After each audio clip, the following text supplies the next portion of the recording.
ராமாபுரம் எருது விடும் திருவிழாவில் முதல் பரிசை தட்டிச் சென்ற வேலம்பட்டு பிளாக்கி காலையினுடைய வெளிவாட்ட வீடியோ தான் பார்க்க போகிறோம். புதுசாக பார்க்கக்கூடிய நண்பர்கள் வந்து நம்ம சேனலை வந்து ஃபாலோ பண்ணிவிட்டு பாருங்கள். லைக் பண்ணுங்கள், ஷேர் பண்ணுங்கள், கமெண்ட் பண்ணுங்கள்.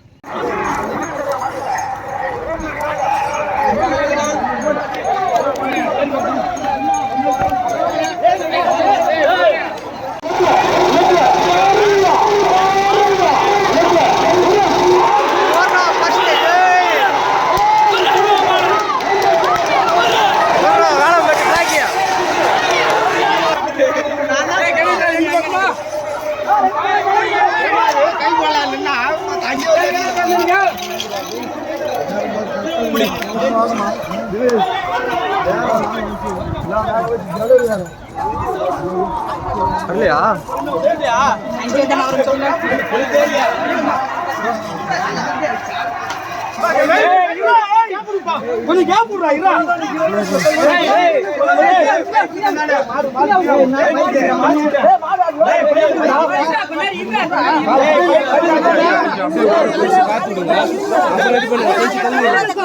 தள்ளி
சொல்லிட்டு கூட்டினார்.